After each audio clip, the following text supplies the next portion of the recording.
ಯಾರು ಯಾರನ್ನ ಕೆಡಿಸ್ತಿದ್ದಾರೆ ಅಂತ. ಜಾಹ್ನವಿ ಅಶ್ವಿನಿ ಅವ್ರನ್ನ ಹಾಳು ಮಾಡ್ತಿದ್ದಾರೆ, ಅದರ್ವೈಸ್ ಅಶ್ವಿನಿ ಅವರು ಜಾಹ್ನವಿನ ಹಾಳು ಮಾಡ್ತಿದ್ದಾರೆ.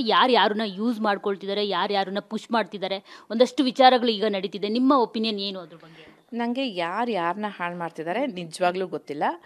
ಬಟ್ ಅಶ್ವಿನಿ ಅವರ ಒಂದು ರೂಪ ಈಗಾಗಲೇ ಜನಗಳಿಗೆ ಕಂಡಿರುತ್ತೆ. ಅಂದರೆ ನಾನೇನೋ ಅಂತ ಪೋಟ್ರೆ, ನಾನು ತುಂಬ ಒಳ್ಳೆಯವಳು ಅಥವಾ ನಾನು ತುಂಬ ಹಂಬಲ್ಲು, ಅವ್ರ ನಿಜವಾದ ವ್ಯಕ್ತಿತ್ವ ಏನು ಅನ್ನೋದು ನನಗೆ ಗೊತ್ತಿಲ್ಲ. ಯಾಕಂದರೆ ಹೊರಗಡೆ ನಾನು ಯಾವತ್ತೂ ಅವ್ರಿಗೆ ಸಿಕ್ಕಿಲ್ಲ. ಅಲ್ಲಿ ಅವ್ರೇನಾದರೂ ಗೇಮ್ ಸ್ಟ್ರಾಟಜಿ ಇಟ್ಕೊಂಡು ಬಂದಿದ್ದಾರಾ ಅಥವಾ ಕೆಲವರು ಬರ್ತಾರೆ, ನೆಗೆಟಿವ್ ಆದರೂ ಪಬ್ಲಿಸಿಟಿನೇ, ಪಾಸಿಟಿವ್ ಆದರೂ ಪಬ್ಲಿಸಿಟಿನೇ. ಒಟ್ಟು ನನ್ನ ಕಂಟೆಂಟ್ ಕೊಡ್ತಿದ್ದೀನಾ, ಒಟ್ಟು ನನಗೆ ಸ್ಕ್ರೀನ್ ಸ್ಪೇಸ್ ಸಿಗ್ತಿದ್ಯಾ, ನನ್ನನ್ನೇ ಜಾಸ್ತಿ ತೋರಿಸ್ತಿದ್ದೀರಾ. ಇವಾಗ ಅದೇ ತಾನೇ ಆಗೋದು. ನೀನು ಕೆಟ್ಟದ್ದು ಮಾಡಿದ್ರು ನಿನ್ನನ್ನೇ ಜಾಸ್ತಿ ತೋರಿಸ್ತಾರೆ. ನೀನು ಸಿಕ್ಕಾಪಟ್ಟೆ ಒಳ್ಳೇದು ಮಾಡಬೇಕು.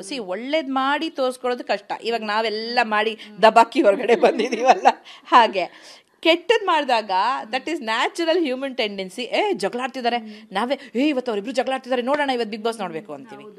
ಸೊ ಅದರ ಗೇಮ್ ಸ್ಟ್ರಾಟಜಿ ಆಗಿರ್ಬೋದು ಅಥವಾ ಅದು ವ್ಯಕ್ತಿತ್ವನೇ ಆಗ್ಬೋದು. ಬಟ್ 3 ವಾರ ಆದಮೇಲೂ ಅವ್ರು ಆಗಿದ್ದಾರೆ ಅಂದರೆ ಬಹುಶಃ ಅದು ಅವ್ರ ವ್ಯಕ್ತಿತ್ವದ ಒಂದು ಭಾಗ. ಅವ್ರಿಗೇನಾಯಿತು, ನಾನು ಹೇಳಿದ್ನಲ್ಲ, ಮೊದಲನೇ ವಾರದಲ್ಲಿ 2ನೇ ವಾರದಲ್ಲಿ ಜಗಳ ಆದಾಗ ಅವ್ರು ಅಲೋನ್ ಆಗಿದ್ರು. ಆಮೇಲೆ ಜಾಹ್ನವಿ ಫಸ್ಟ್ ವೀಕಲ್ಲಿ ತುಂಬ ಸೈಲೆಂಟ್ ಆಗಿದ್ರು, ಯಾರ ಕಣ್ಣಿಗೂ ಕಾಣಿಸ್ಕೊಂಡಿಲ್ಲ.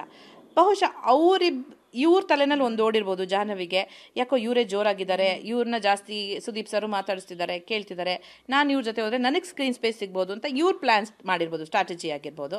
ಅವ್ರಿಗೊಂದು ಜೊತೆ ಬೇಕಾಗಿತ್ತು. ಯಾಕಂದರೆ ಇಡೀ ಮನೆಯಲ್ಲಿ ಒಂಟಿ ಆಗಿಬಿಟ್ಟಿದ್ರು, ಎಲ್ಲ ತಿರುಗಿ ಬಿದ್ದಿದ್ರು. ಹಾಗಾಗಿ ಜೊತೆ ಸೇರಿದ್ರು.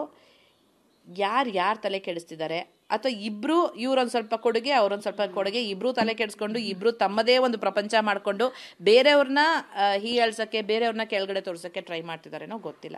ಇನ್ನು ಮುಂದಿನ ದಿನಗಳಲ್ಲಿ ಅವ್ರು ಇನ್ನೂ ಇದ್ದರೆ, ಯಾಕಂದರೆ ನಾನು ನೋಡಿರೋ ಹಾಗೆ, ನಾನು ಕೇಳಿರೋ ಹಾಗೆ, ನೋಡು ಇಲ್ಲ ಇನ್ನು, ಯಾಕಂದ್ರೆ ಬಂದಿರೋದೇ ನಿನ್ನೆ ರಾತ್ರಿ, ಬೆಳಗ್ಗೆ ಎಲ್ಲಿ ಬಂದಿದ್ದೀನಿ, ನಾನು ಕೇಳಿರೋ ಹಾಗೆ ಇಡೀ ಕರ್ನಾಟಕ ಅವರು ತಿರುಗಿ ಬಿದ್ದಿದೆ. ಅಂದರೆ ಇಡೀ ಕರ್ನಾಟಕದ ಜನತೆ ಮೂರ್ಖರಲ್ಲ, ಅವ್ರು ಏನೋ ನೋಡಿರೋದಕ್ಕೆ ತಿರುಗಿ ಬಿದ್ದಿರೋದಲ್ವಾ.